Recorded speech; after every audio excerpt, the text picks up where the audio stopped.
So today I thought I would take out my grandfather's old Kodak Carousel Projector. Now this projects slides. Now this particular model is 760H, but Kodak came out with a lot of different versions of projectors from around the 1960s all the way into the early 2000s. But this was a fairly popular model, and you can see here whisper quiet operation, remote control, forward and reverse autofocus, reliable gravity feed, slide tray capacity of 140 slides, so that's 140 images, UL listed, blah, blah, blah, many additional features. So let's go ahead and open up this box and see what's inside. And here it is. This is the projector itself. You do not have a tray up on top right now, but you can see it has a remote, a corded remote, where you can do forward and reverse. You can also do forward and reverse right here as well. There's a little focus right here knob that you can, it says autofocus, but basically you need to kind of adjust this to focus the unit. But you can see it is Kodak Carousel Auto Feed or Autofocus 760H. Let's go ahead and turn this thing sideways. You can see the side right there and the back right here. Again, it says the Carousel 760H projector Kodak. It has an off fan and lamp, so it's not plugged in right now, but this switch just basically selects between the off fan and the lamp. And so on the other side, again, you do have your little focusing knob here. You have a forward and reverse button right there, and then you have this little select bar. When there's power, when you push this, you'll see this little bar come up, and it'll actually, if you have a slide inside the projector, it'll actually lift it up and release it. I'll show you that in a moment. Now I do want to flip it over to show you what's on the bottom, and so I have a little towel to protect it, so I'll just go ahead and flip like that. And the first thing you'll see, there is a little cord door that you could store the cords. So to open it, you just kind of pop this open, lift this, and sure enough, there is the cord. So you can hide the cord from view and stored nicely. You just kind of adjust it right there and go ahead and clip back up, close the door. So turn it around to this little compartment here. Now this is the lamp door, and it has a little screw right here. You can either use a coin or just, if it's not that tight, so you can release it with your fingers. Once it's loose, you open up the door, and here you can see the lamp. So that's the lamp. This is the release for the lamp. You just open that up and it'll pop the lamp out.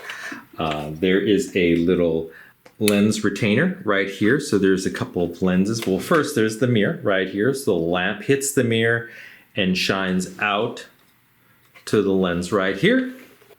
And so right here you have a condenser lens. And then you kind of have a heat absorbing glass right here. So there's a lot of heat that comes from this lamp. And so you want to protect not only the slides, but the lens. So you have a little extra heat absorbing lens. But this is basically right here. That's the condenser lens, and that helps focus the light. So to close it back up, you just shut it right there and kind of twist and tighten. Now the lamp, actually, let me reopen this. The lamp itself is a halogen lamp. They are generally made for slide projectors. You can still find them on eBay or Amazon or other online stores. They are about $15. So if you do have one of these projectors and you want to use it for many years to come, they do burn out. So you might want to buy them now while they're still available, so you can have a supply. And here's the little label behind on the lamp door right here, 120 volt. It does have a 300 watt lamp maximum, which is in there, 400 watt capacity there, but the lamp itself should only be 300 watts. So when projecting, you do want the projector to be level or slightly raised, perhaps, to project on the screen. And you do that with a couple of knobs here. Let's get this out of the way. So you notice these 2 feet. This one is just a static foot, but there is an adjustable foot right here, which you could raise or lower. So that will help the side tilt. So if it's kind of skewed on one side, you could adjust this foot to get it level. Also, if you need to project upwards, quite commonly the screen is higher than, let's say, a table, then you also can adjust this footing up and down, and that helps kind of project upwards the image you want. And so, of course, when you're projecting, you want to focus on the screen, and this is the focus right here. But and this is the lens. Now you can replace the lenses. I don't have any spare lenses or extra lenses, but you could buy different focal length lenses. And to remove this lens, this little focus knob right here, if you move it this way, like that, you can see this little spring. You push, and then you can take the lens out and perhaps even clean it. And then to return it, you want this little rough side on this side. And so you just put it back in and then replace, get in there, and then you can refocus and it works just fine. So this is a carousel slide projector. So where is the carousel? Well, sure enough, I have several of these carousel slide trays, and you can see this is a Kodak brand. Now I think this machine can do 140 slides, but I think the carousels I have are just 80 slides, and you can see it right there. And so this is what the carousel looks like. Quite often you can get little boxes come with these little labels. You can kind of write what's on the individual slides if you're interested. There's the back right there. And again, this one only has 80, and you should be able to see it's a little notch showing number 1. Let me zoom in here. You can see the 0 mark right there with the little notch. I'll show you what that's for in a second. And it's just 1, 2, 3, 4, 5, blah, blah, blah, all the way to 80 slides in this case.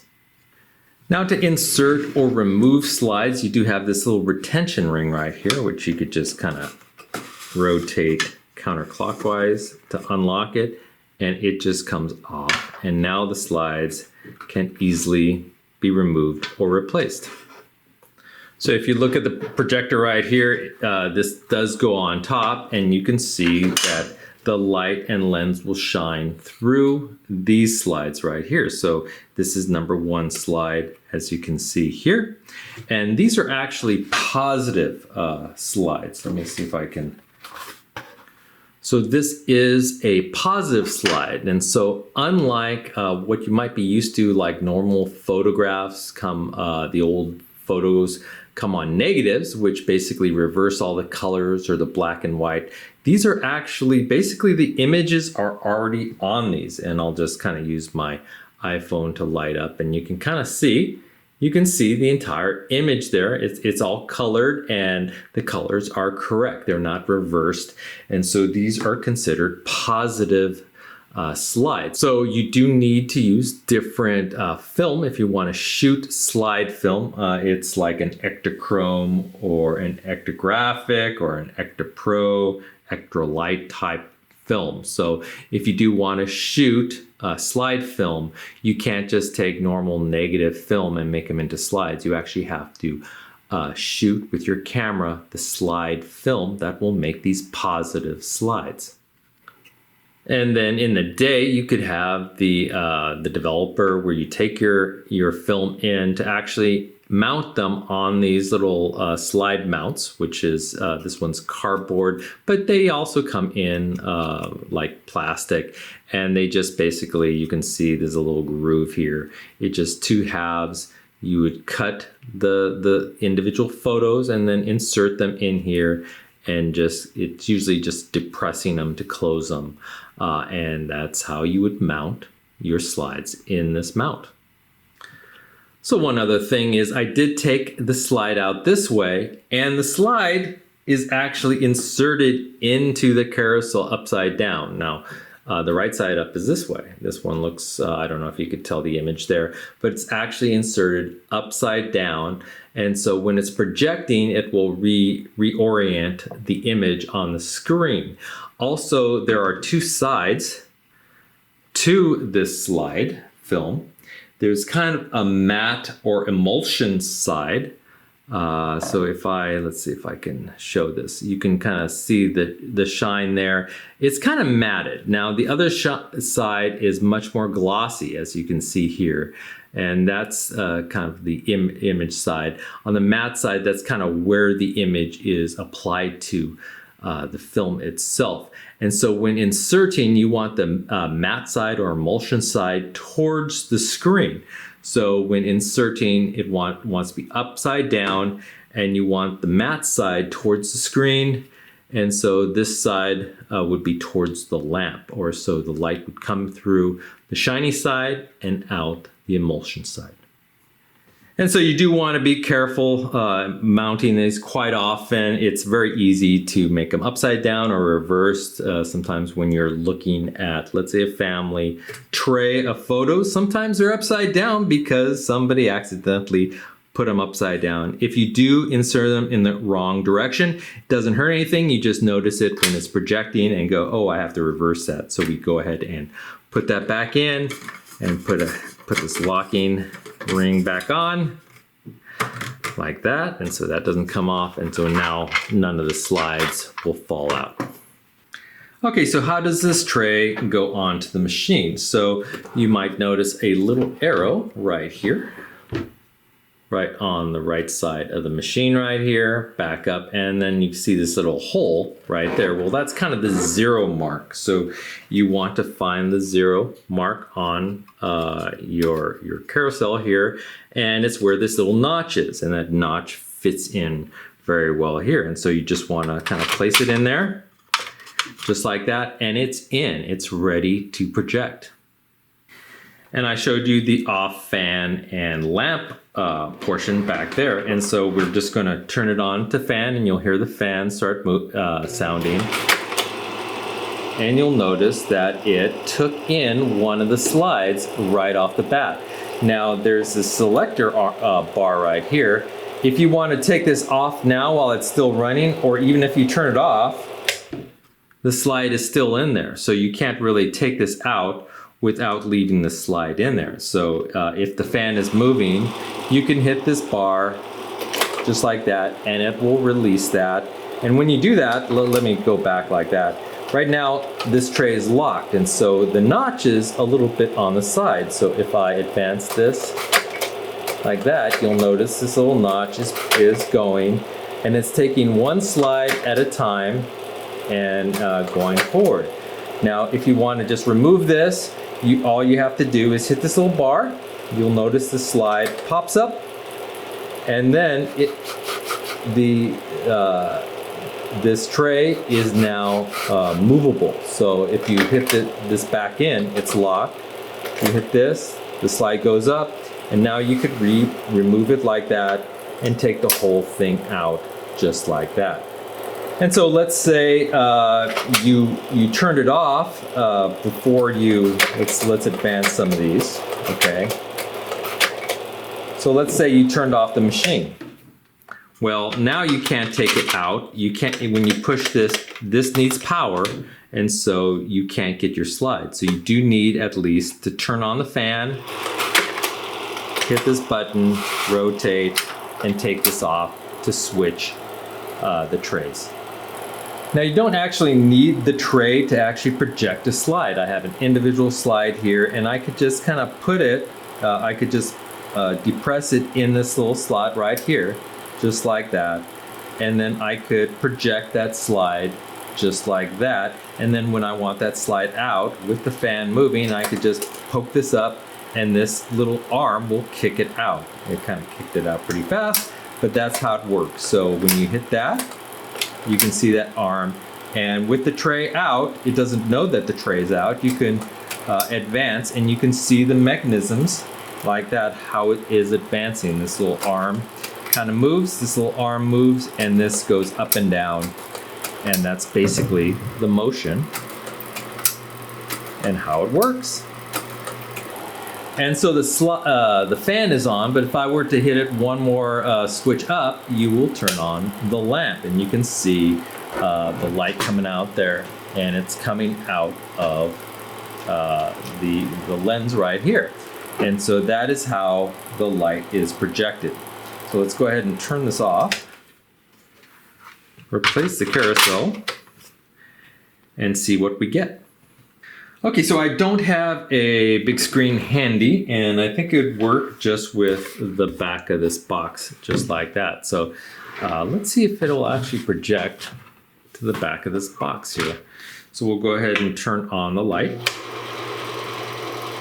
and start moving the first image forward.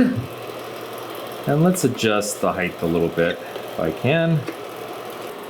And there you go. It should be able to focus now. Back it up just a little bit, and now it is focused. Let's turn off the lights a little bit, and you can see the image is projected. And so let's go ahead and advance it a little bit. And there you can see some old family pictures. Looks like the 70s or 60s. And then you can go forward, you can go back.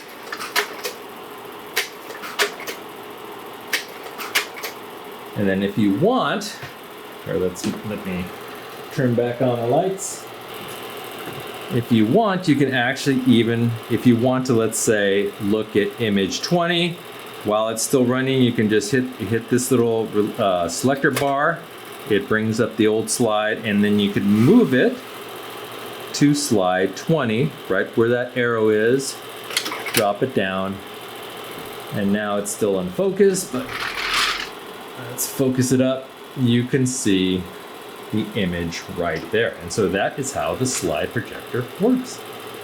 Okay, but I did want to, it does have a corded forward and a little remote. So that works in the back here.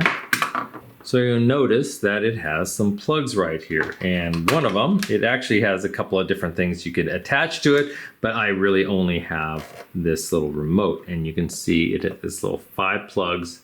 It's kind of shaped like that. And it will only go in one way with these little 5 plugs up here. Oh, well, it has a little dot right up on top that shows you the top, so that's helpful. So we'll go ahead and plug that in. Go ahead and turn it on, fan. And then we will just, let's see, the forward is this button, reverse is that button. And sure enough, the remote control. Oh, for some reason it's not reversing. Well, this is disappointing. The reverse is not reversing. How upsetting. Here, let's plug it back in. Forward works, but the reverse doesn't work. I think I'm gonna have to open this up and see what the issue is, but for now you can kind of see that yes indeed it has a remote. And there you have it. That is my grandfather's Kodak Carousel Projector, model number 760H. See you next time. Bye-bye.